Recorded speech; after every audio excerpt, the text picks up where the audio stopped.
What's going on, you guys? So, Kell, Brook, and Chris Eubank Jr. looking like it may be a possibility this year. 2022 is shaping up to be one of the best years in boxing, right?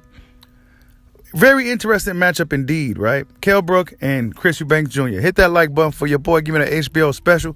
That's the Help a Brother Out special. We're on the road to 11,000 subscribers. But Kell, Brook, and Chris Eubank Jr. is a very interesting fight. Kell Brook, his resume is starting to look really nice, even though a lot of the bigger name guys that he faced, he have, taken a loss to. He's starting to fight a lot of these named guys, Triple G, Errol Spence, Terrence Crawford, Amir Khan. I mean, he's fighting guys with names, and now he's going to be fighting Chris Eubank Jr. Even though it may not be at his quote-unquote prime, Kell Brook is still out here doing his thing, right? Chris Eubank Jr. still out here trying to find a way, right? He's out here training with Roy Jones. He seemed to have reinvented his whole style to mimic that of Roy Jones Jr. Now, Roy Jones Jr. was a rare specimen indeed. I mean, Roy Jones Jr., his athleticism and reflexes was second to none. So, yeah, Chris Eubank Jr., he's trying to fight like Roy Jones. He kind of getting it. But Roy Jones was just Roy Jones, but Kell Brook and Chris Eubank Jr., the fight, is the issue now is the money. Of course, the weight was the issue before. Chris Eubank Jr. claimed that Kell Brook was actually the bigger man, even though he fights at a higher weight class than Kell Brook. Kell Brook is a guy that blows up in weight. Kell Brook is a guy that walks around at around 180 pounds, claimed Chris Eubank Jr.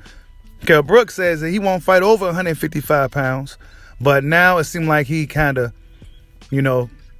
backed out on that, and now he's going to go through with this thing. Now it's all about the money. Now, who will actually win this matchup? Who knows? It's a really good fight.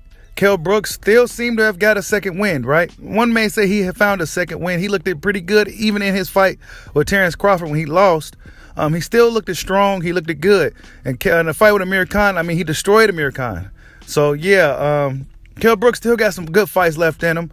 And I think a fight with Chris Eubank Jr., even at this point of his career, makes sense. He fought Triple G, he fought Errol Spence, he fought Terrence Crawford. He's fighting these guys with these names, some of the toughest names in the sport. And now he's going to be going off to face Chris Eubank Jr. Honestly, who knows who gonna win that fight, right? If the sizes isn't a big factor in that matchup, that fight's really competitive. If Kell Brook still got some gas left in the tank, that fight's very competitive because Chris Eubank Jr. seemed to be what I'm looking for. He seemed to be trying to find himself. He's reinvented himself. He's trying to find himself as a fighter still. He's still trying to develop that style. He's still trying to get used to this little Roy Jones thing he's doing. But I feel that if he could kind of mix it up between that and his old self, he would have got that last guy up out of there, right? The Liam Williams guy, he would have got him up out of there if he had just pressed on the gas like the old Chris Eubank used to do. You just switch it off on and off. But the fight with Kell Brook is a whole different level from Liam Williams. So it should be a really good fight, man. 2022, like I said, is starting to shape up to be one of the best years in boxing. We're getting all these good name fighters starting to fight each other and all these good matchups starting to be made. And yeah, man, what more can you ask for? Let's just see if this one gets done. Like, subscribe, holla at your boy. Peace out.